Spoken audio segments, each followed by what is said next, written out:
I would not want to keep any of my enemies in this type of conditions these dogs were kept. 31 years ago this month, it was the talk of the town. They're pitiful. They need a home. They need love.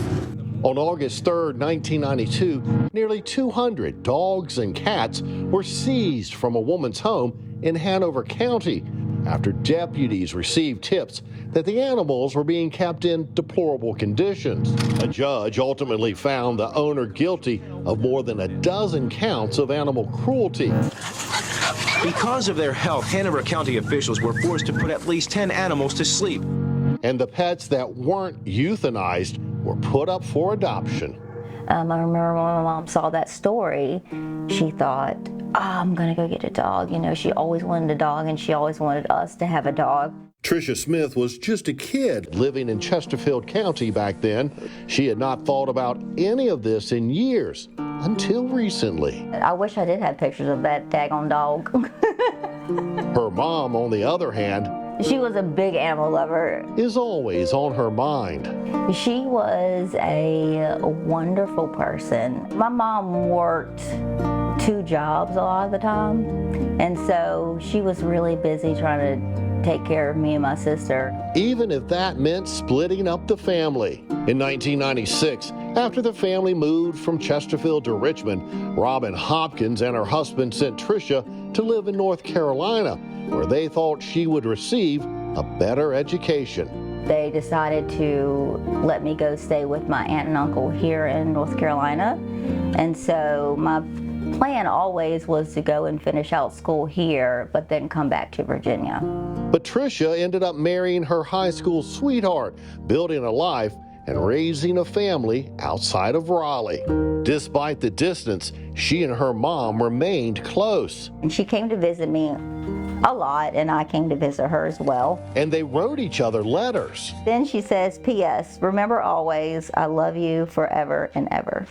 But the separation did lead to some second guessing. And I always thought to myself, like, what if something happens? You know, would I regret not being there?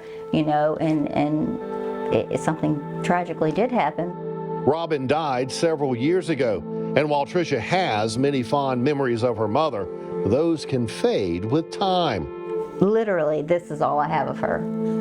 In terms of something tangible, she only has a handful of mementos and photographs. I don't have many of my mom, just because back in that day, you know, the parents took all the pictures, and I didn't really have a lot. Tricia's 3 children have even less. They would ask me, well, do you have any videos of your mom? You know, do you have videos when you were a kid? I'm like, no, we didn't have that back then. You know, not everyone had a huge video camera, you know, back in the day. Unless you worked at a television station. One night about 2 months ago, while she was sleeping, Tricia remembered something she had long since forgotten about. I had a dream that I saw my mom on a news station. So I called my dad and I said, wasn't Mom on TV adopting a dog once? And he was like, yeah, I think she was. And I said, well, I'm gonna reach out to the news station and see if they have that video. And my husband immediately was just like, they're not gonna have that video, it's too old. Early the next morning, on a wing and a prayer, Tricia sent an email to our newsroom. I knew deep down that it was a long shot. The CBS 6 video vault contains hundreds of old tapes and film reels. After days of looking, 2 potential tapes were identified and sent off to be digitally transferred.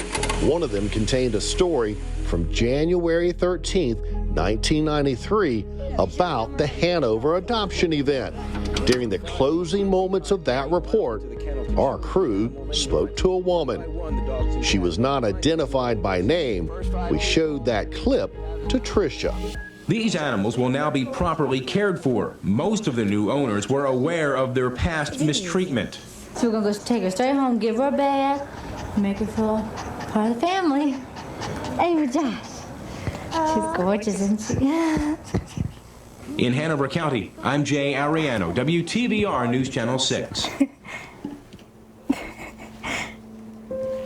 Oh my goodness. That was her. Wow. Oh my goodness, just to hear her voice. Oh my gosh. A mother and daughter reunited for the first time in more than 2 decades. Words can't explain how excited I am right now just to see her and hear her talk. That was wonderful. Thank you so much. Wow. An emotional moment for Tricia because she never got the chance to say goodbye to her mom. She just kept reaching out for help. On July 25th, 2001, just about 1 week after a family beach vacation, Robin took her own life. She went into my grandma's room and got her gun underneath her pillow, and she walked out to the front door. She was only 42 years old. She struggled with mental illness for a few years. She struggled with migraines a lot. It was debilitating to her. Tricia missed a call from her mom the night before her death. So she called and left a message, and her message stated she was sorry for what she was about to do, but that she could not no longer go on because her life felt like she was so alone and she had nobody, and she felt like she was a burden on everyone. That she loved me and my children, and that for me to never forget her, that she'd always be watching over me. Tricia desperately tried to call back, but to no avail. It just kept giving me busy signals. Apparently they were having a bad storm and it knocked out the phone lines. I couldn't get through. She's always wondered, what if she had? Who knows what I could have said or what I could have done in that moment to maybe change her mind. But the loss of her mom did change the course of Tricia's life. I never even thought about going into healthcare before that. Never. The tragedy inspired her to focus on her family and helping others. You never know what someone is struggling with. And now that I'm in the medical field, I see that all the time. She now works with doctors at Duke, treating people with chronic pain, including migraines. I wish, my mom would have been around to see me doing what I'm doing now. But now, getting a chance to see her mother during the good times, that's something Tricia can't wait to share with others, especially her kids. Now to be able to show this to them, they're gonna love it. They're gonna be able to see their grandma. When I see pictures, I don't hear her voice, and watching the video, I see her alive and speaking. And that's almost like it was yesterday. Like,